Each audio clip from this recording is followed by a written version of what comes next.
we go. Hello. Yes, it works. Wonderful. So one clock is saying 3 o'clock, the other 1 past 3, so not quite sure, but close enough. So welcome to the ongoing meditation class. For people who haven't been to this center before, there is a class for beginners on my right, so on your left in that little room, if you are learning to meditate. Because here we will be sitting for about 45 minutes together.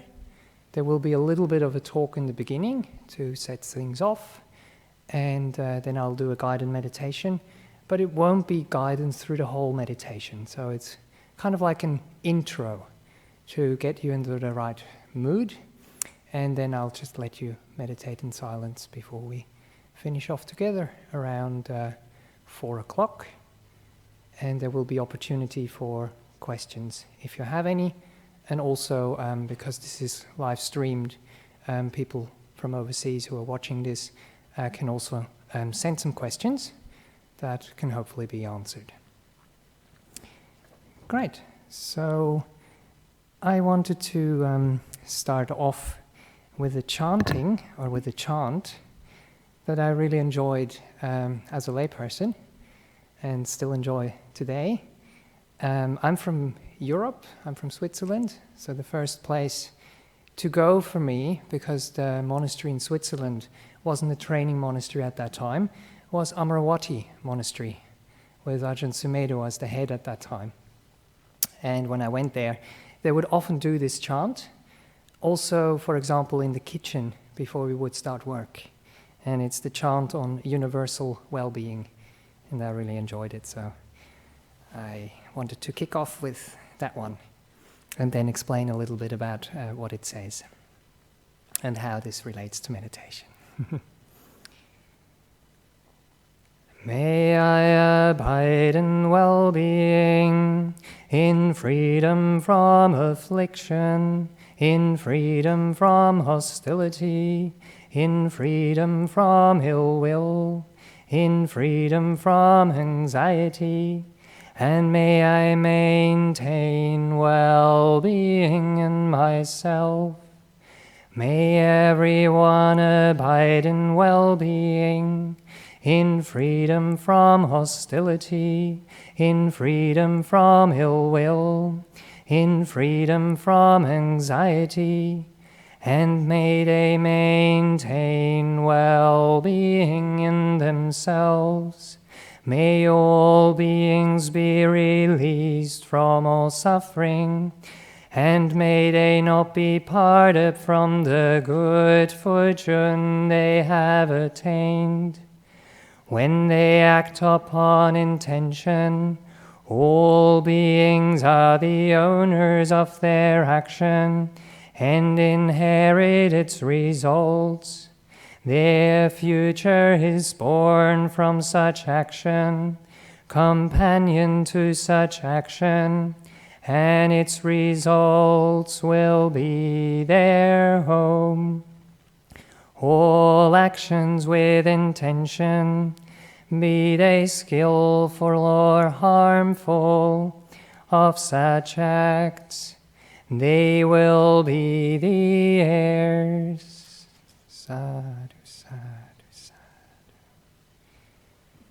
So for the people who know this formula, they might have recognized that this formula is talking about the Four Brahmaviharas.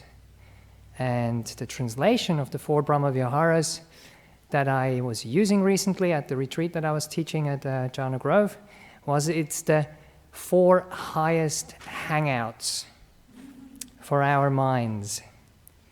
So it basically means when we have a happy, peaceful, and pure mind, those 4 mind states are naturally present in our mind.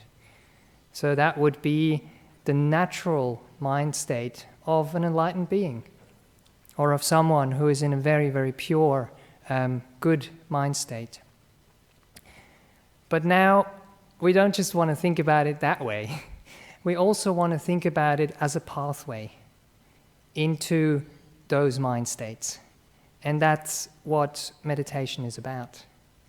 And those 4 Brahmaviharas can be really, really helpful to set the scene or to create those feelings in our minds that will help us to have peace, calm. So the 4 terms I used for those states in the retreat was the first one I called love. As Kim used to say, love is a very, very loaded term. But she still liked to use it. Sometimes we talk about loving kindness as a translation. I really like the word unconditional when it comes with it, because we're not talking about the love that attaches to things or that doesn't want things to change, or the kind of love that we get if we do the right thing. So when there is kind of control involved in the whole thing. We're talking about the love which is freely given. And in the Mettà Sutta, the Buddha describes it as the love the mother has for its only child. And as mothers will know, and fathers as well, I'm not a parent, so I don't, but I can kind of imagine it. So children, I was a primary school teacher, so I remember when I was teaching, and they asked me if I had a girlfriend and if I had children, and I said no. But one of the kids turned around and said, but you have 17 kids, because I had 17 kids in my class. So for 1 year I had 17 kids. Anyway, so if you have a child and that child misbehaves, you're still loving that child, even though you might not approve with the actions of what that child does. But there is still an unconditional love which is present. So that's what we're really talking about when we're talking about metta. And then the second one, which is called Karunà, is often translated as compassion. I don't like the word that much, because when you go to the root of compassion, it actually means suffering with. And that's not what we're supposed to do. We're supposed to feel with someone.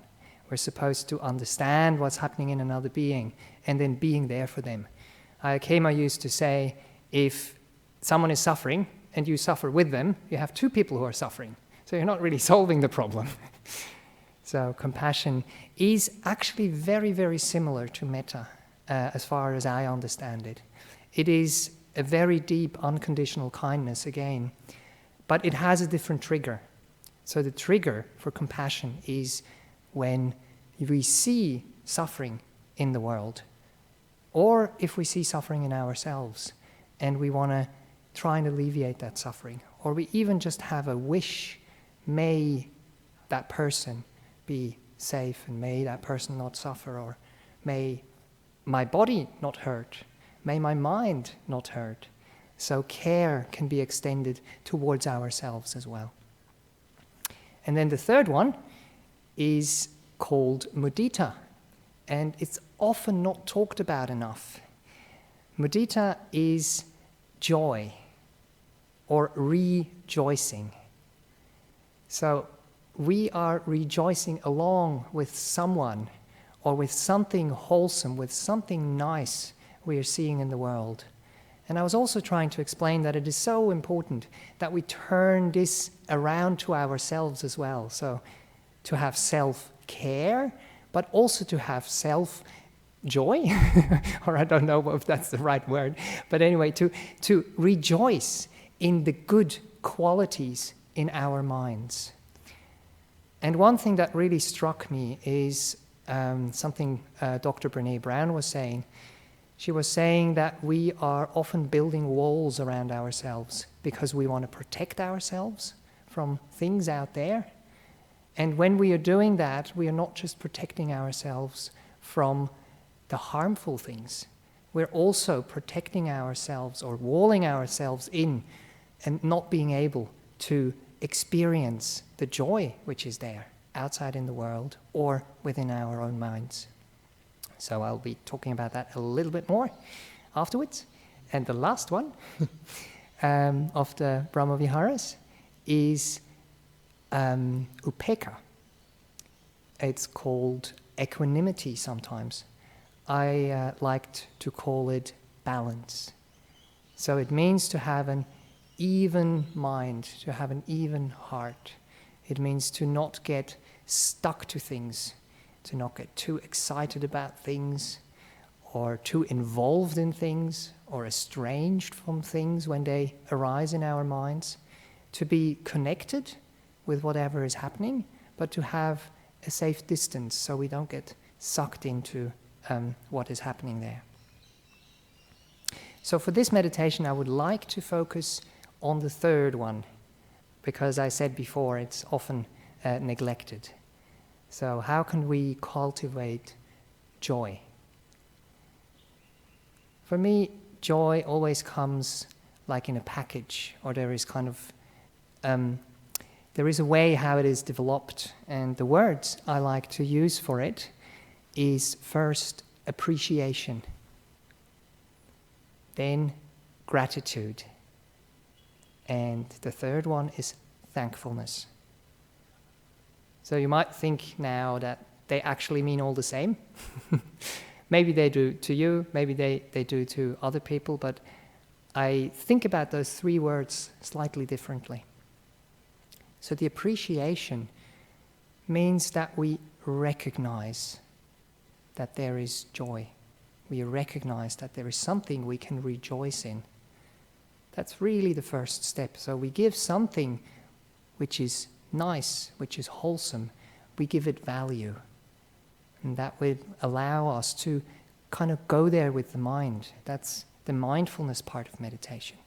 So we appreciate if something wholesome does arise in our minds. And then we have gratitude for that. And the picture I often use is it's like a fountain. So you have something nice arising in your mind during your meditation, some relaxation, some joy. So that's the water. And then you have the first vessel, which is the appreciation that starts to fill. And then it starts to overflow at some stage. And when it starts to overflow, it overflows into gratitude, which is a bit more of an attitude that we have in our minds. And then that vessel starts to fill as well. And then once it starts to overflow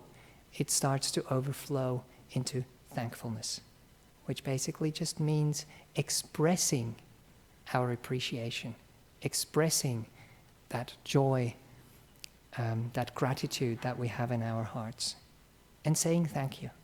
And that's what we will try to use in our meditation afterwards. Okay, so I hope I've given you a bit of framework for the people who need the framework. And then we'll be starting with our meditation now. So if you're not already sitting comfortably at the moment, please feel free to wiggle around a little bit. Find a position which is good to maintain for a little while.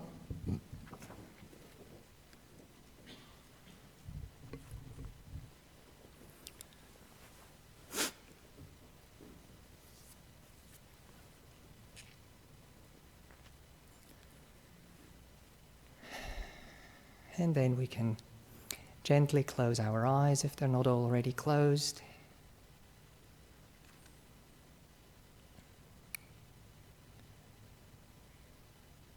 That will help our minds to not be out there in the world, but to turn inwards,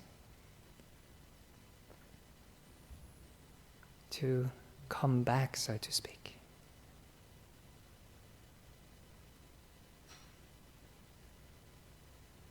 So that they're not scattered and lost in the world.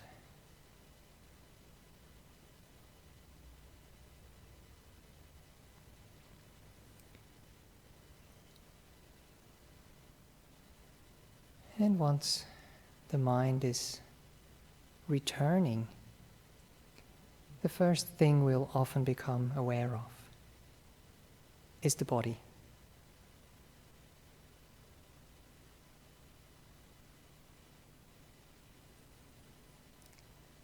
Let's see if we can treat this body of ours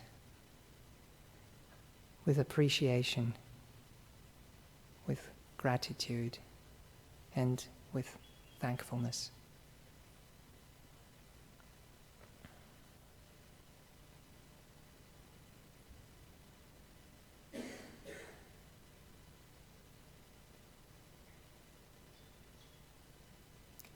Let's shower our body with these beautiful qualities. Imagine you're in the shower, but now we're doing this in slow motion. So the water is the mindfulness and all those beautiful qualities. So imagine that this water of gratitude is hitting the top of your head.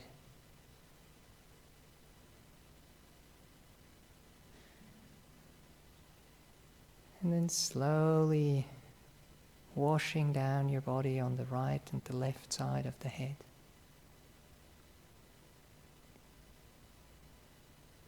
Soaking it with appreciation.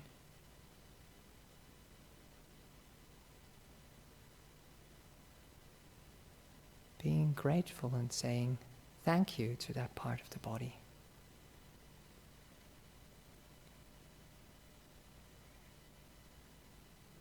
Feeling how it slowly goes down the sides of your head, the sides of your neck, on the right and on the left.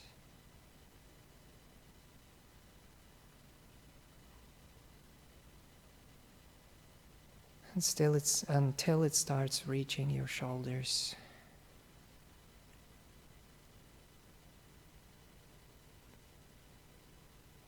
Try to feel how it is rolling over your shoulders.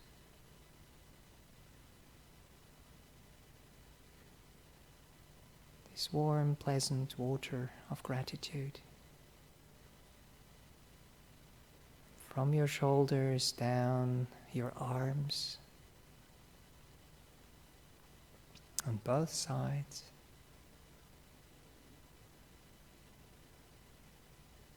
Down to your elbows.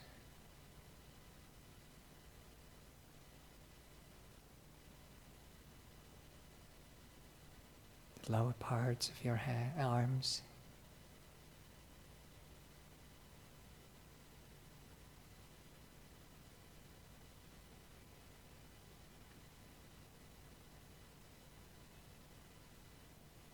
All the way down to the hands.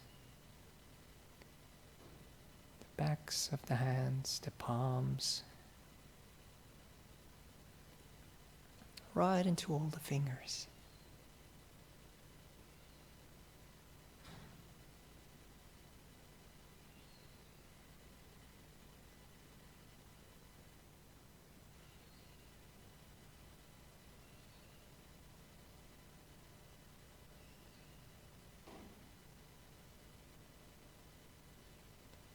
And then just feel those areas that have been washed with this water of gratitude. And say thank you.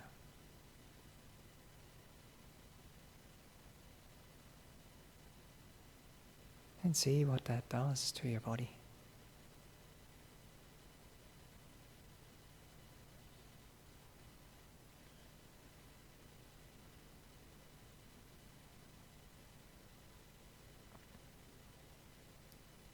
And let's now that water flow over the back of our head.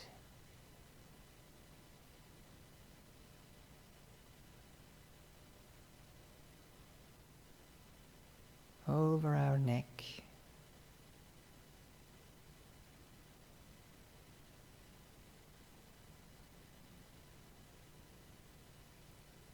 The shoulders and the upper part of the back.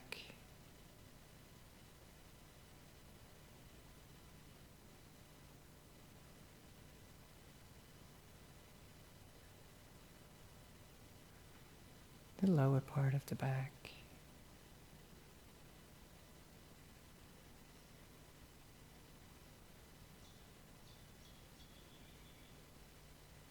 All the way down to the hips.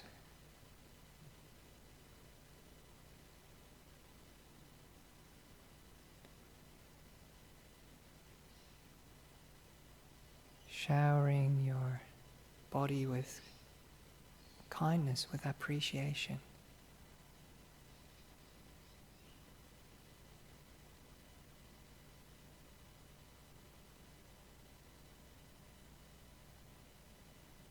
With gratitude, and feeling how it relaxes when we do that.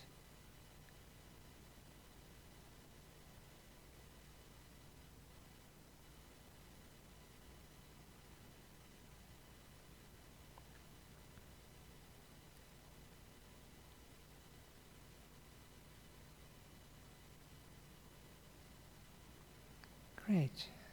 Let's do the front of the body now, so washing over our face.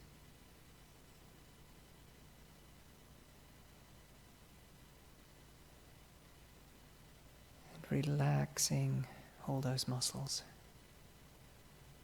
around the eyes,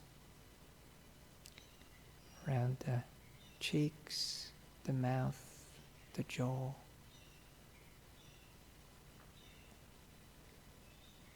Thanking them for all the hard work they do every day. But now they can take a break.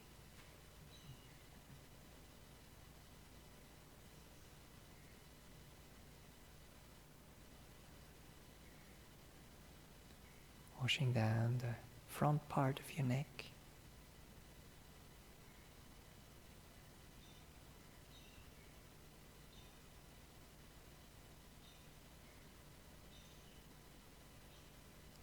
Then down the whole chest.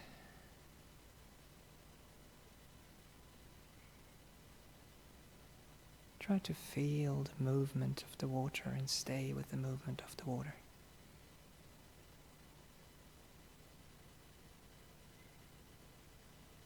Now spreading down to your belly.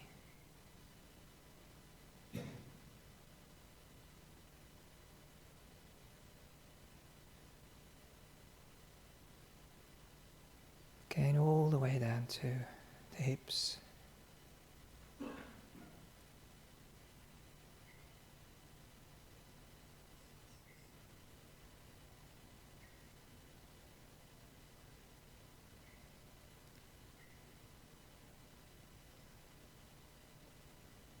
And then let's carry on down the legs, the front and the back.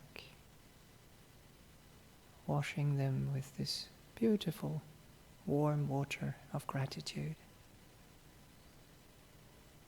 And saying thanks to these parts of the body.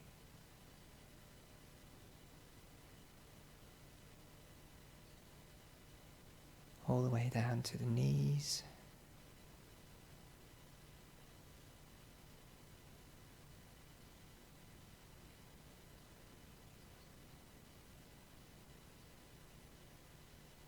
Over the lower parts of the legs.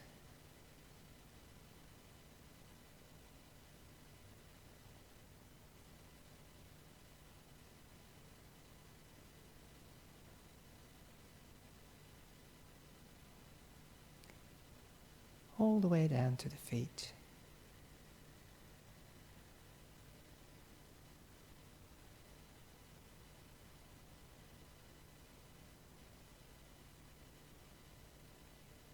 And into your toes.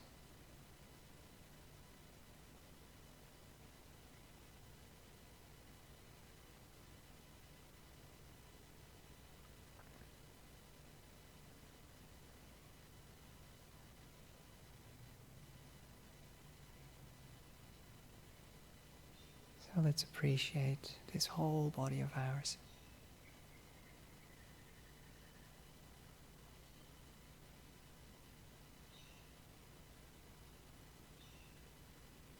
With gratitude.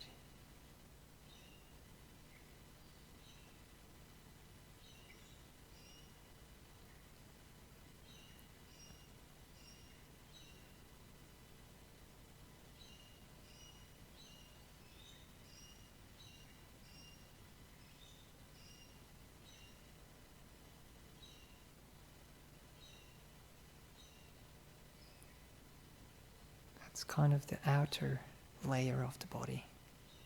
But there is so much more happening inside of this body.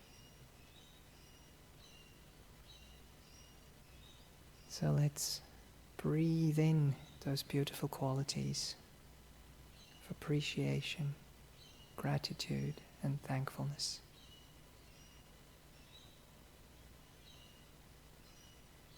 Spread it around in our head. Say thank you to our brain, which works so hard all the time.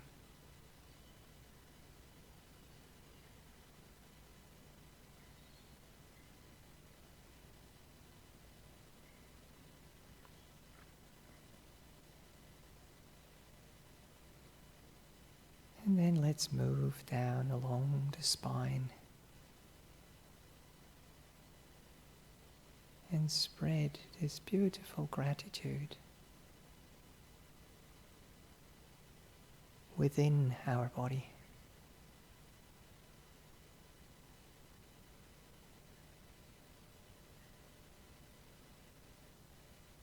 Down the neck.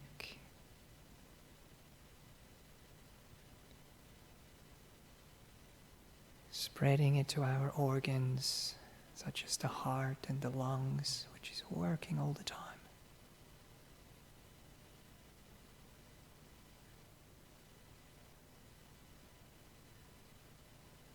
And saying thank you to them.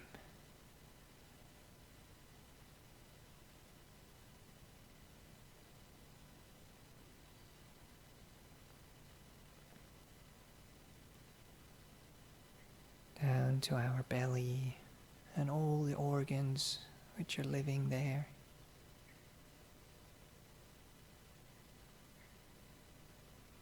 Which are helping us to keep alive. Thank you, guys.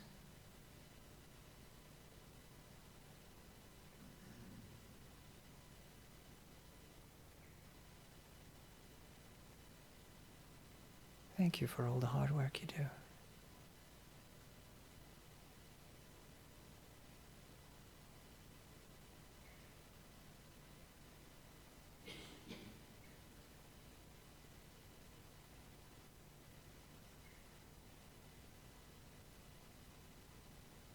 And then we do the same for our arms, but from the inside out, from the bones right to the skin.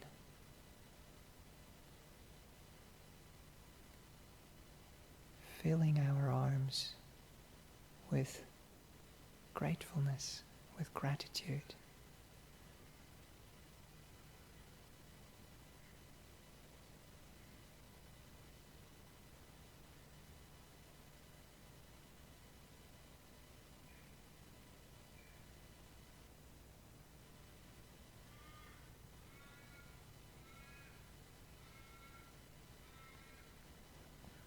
All the way down to the hands.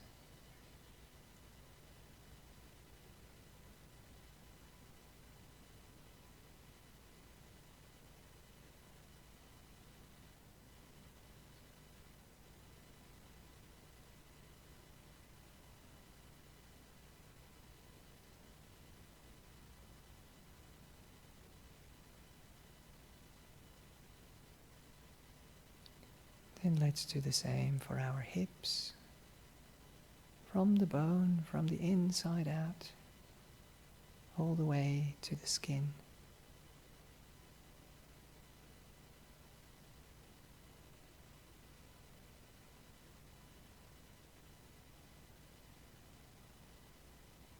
And then the legs, all the way down to the feet, from the inside out.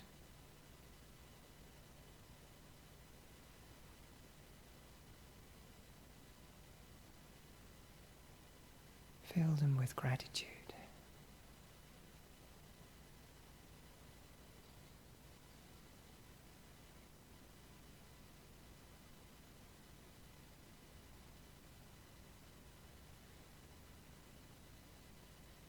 And feel the relaxation and the joy that arises from it.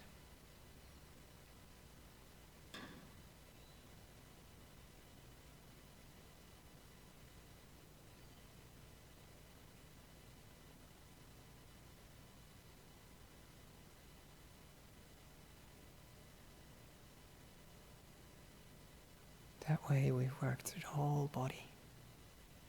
And hopefully it could relax and be at ease this way. If there is still some areas that feel uncomfortable, just go there with your mind and send it as much kindness as you can.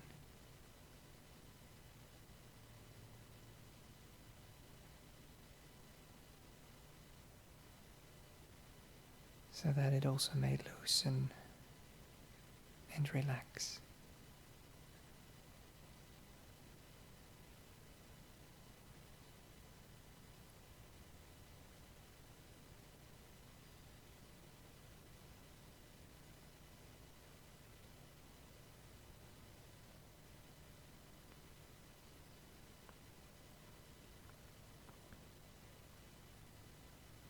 And when the body is reasonably relaxed, we can let it fade into the background and just let it go.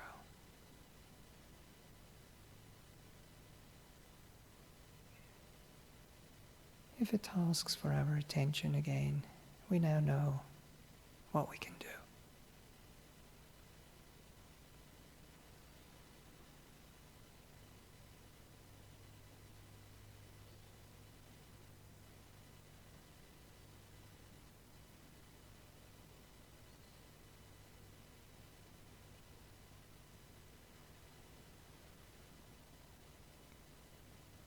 Let's now try to have the same attitude towards the mind, towards our mental things happening. Thoughts, emotions.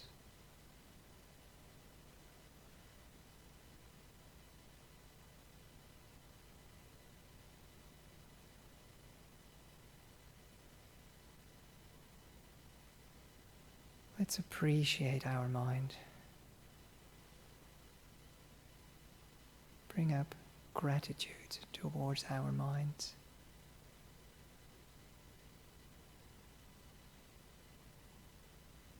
And thank them for the work they do.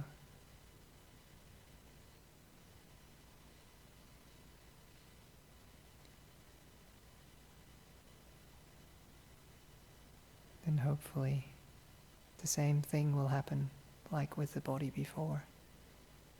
If we view them in such a way, they'll relax.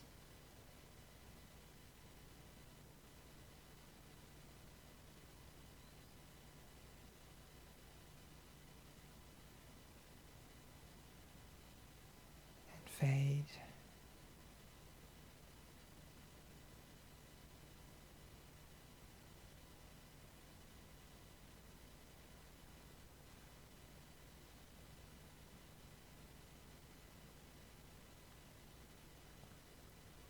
And what will remain is a silent joy.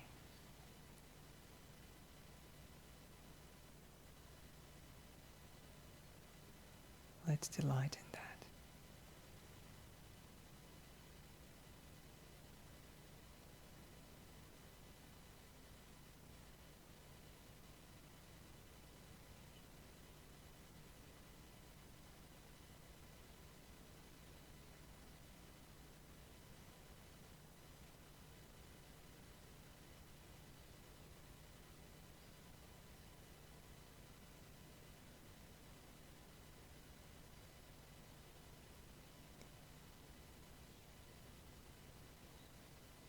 So whatever might arise in your meditation, even if your mind wanders, no worries, come back to this appreciation, gratitude and thankfulness.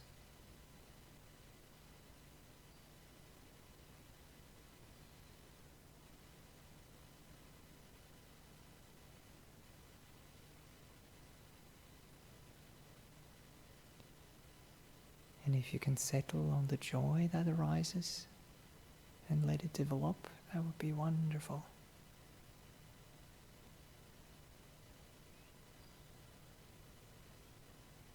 Or if you wish, you can also invite the breath into your mind and stay with that for the rest of the meditation.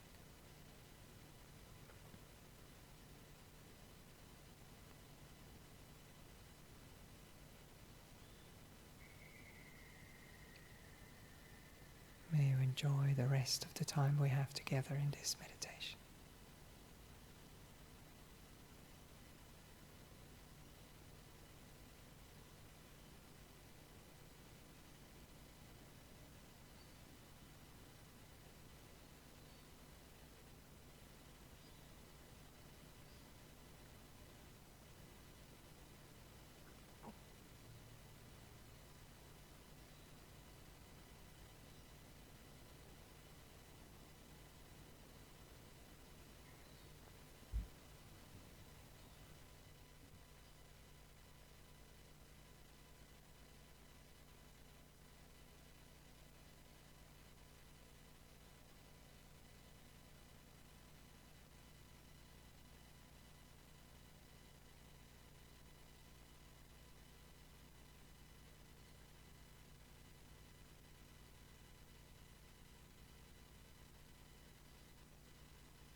getting fairly close to the end of the meditation. So now is the time to reflect.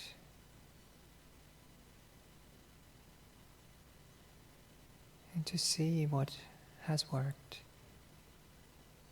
or what might not have worked this time.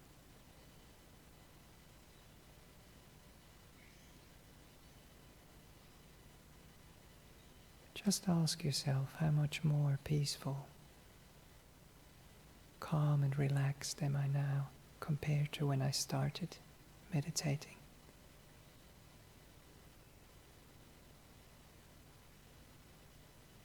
And what have I done to grow these beautiful qualities in my mind and in my body?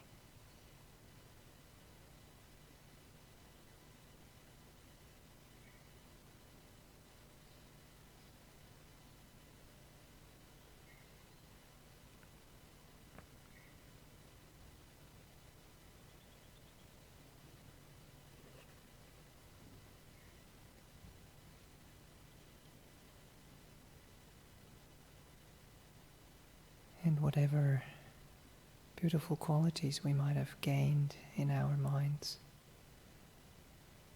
let us now share those beautiful qualities with the people in this room and with the people outside there in the world.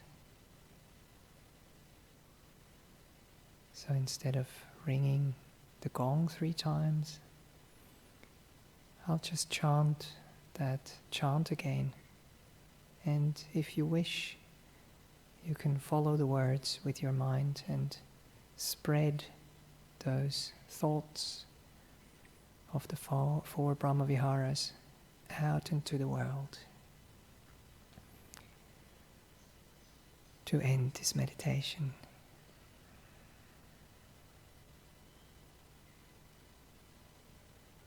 May I abide in well-being, in freedom from affliction, in freedom from hostility, in freedom from ill will, in freedom from anxiety, and may I maintain well-being in myself. May everyone abide in well-being, in freedom from hostility, in freedom from ill will, in freedom from anxiety, and may they maintain well-being in themselves. May all beings be released from all suffering, and may they not be parted from the good fortune they have attained. When they act upon intention, all beings are the owners of their action and inherit its result. Their future is born from such action, companion to such action, and its results will be their home. All actions with intention, be they skillful or harmful, of such acts, they will be the heirs. Sadhu, sadhu, sadhu. Wonderful. How was that? Is there any questions? There is a microphone I see at the back there. So if you have a question, just raise your hand and the microphone will be brought to you. Otherwise, we also have maybe some questions from the internet, from the world out there.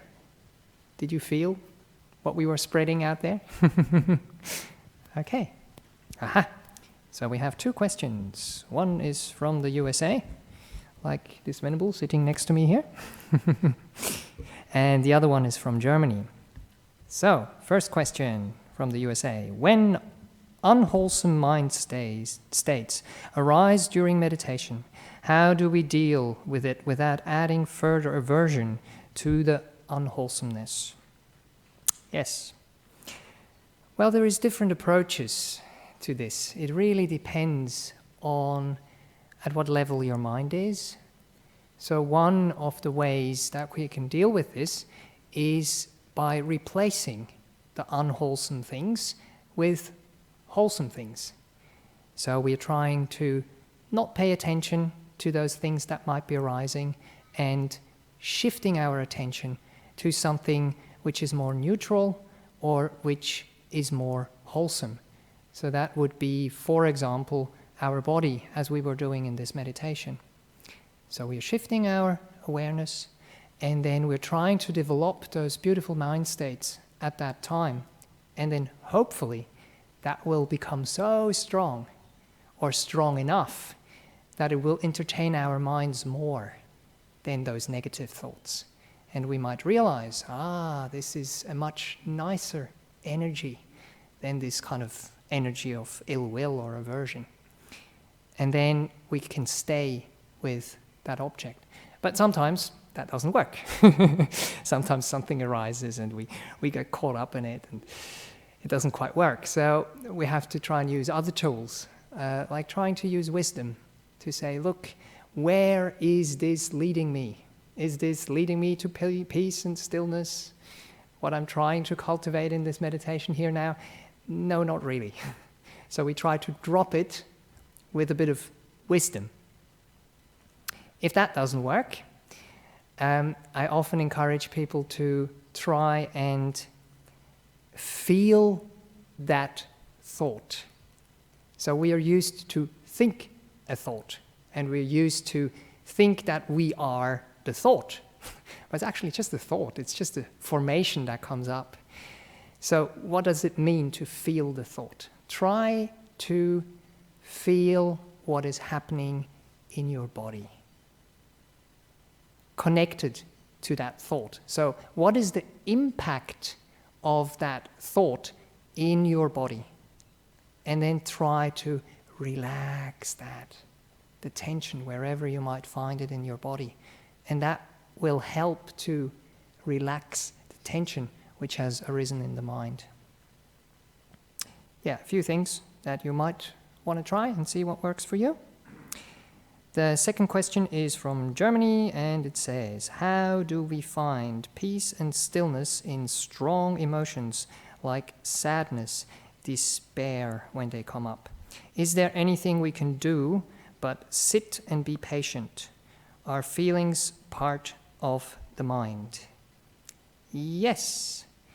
There are things that do arise in the mind, but emotion is always something that also has perception in it and a kind of judgment how we are perceiving these things. So sadness is one example here. It kind of ties into the other question. I was talking to someone at lunchtime who just lost their loved one, their partner, 2 weeks ago. And we were talking about sadness there. And I was trying to encourage her to kind of do the same thing there, to see the sadness for what it is, but to try to be with that sadness like you would be with a little child, trying to just comfort that child, and not kind of trying to explain to that child why it shouldn't be sad or whatever, just being with that child, reassuring that child. That's one way. Or the other way again is to try and see that that sadness that comes with grief and loss, that sadness is connected to something very precious that we have lost. And that's kind of on the other side there. That's the gratitude part that is part of this sadness. And we're not used to see sadness as a mixture of different emotions, of different mind states. We just think, sadness, bad. Instead of thinking, sadness has a reason, and it's there because of something. And I try to encourage her to shift her attention from the sadness of, there is this big hole in my life now, there is this huge change that I don't know what to do with, to the sadness is here because I really appreciate that time I had with my partner for so many years, and with the children, the 2 children that are left behind now as well.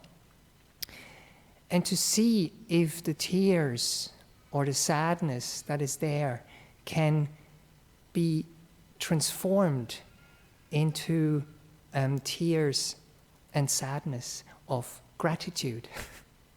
I mean, it's not a sadness of gratitude, but tears of gratitude, to kind of shift that. Because we tend to have a fault-finding mind and to really get stuck in the negative emotions.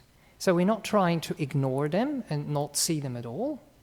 We let them be there, but we also see the other parts that are there and encourage the positive emotions to get a better say, to make their volume a little bit louder, so to speak, so we can get a balanced view there. But a big part of meditation, for me at least it was in the beginning, is to sit with all those things and to have the right attitudes towards them. Ajahn Brahm often says that meditation is not about the object that we are watching. It's much more about the attitude that we have towards that object.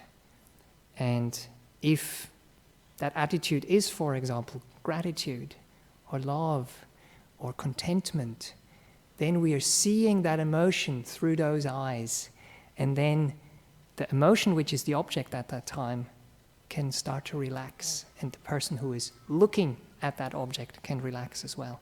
So it's important what the relationship is and what those ingredients are that we put between ourselves and whatever we are watching.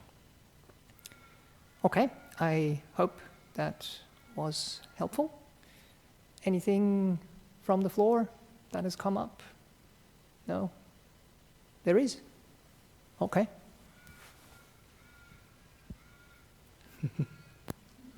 Yes, please feel free, if you need to go, to go and do what you need to do.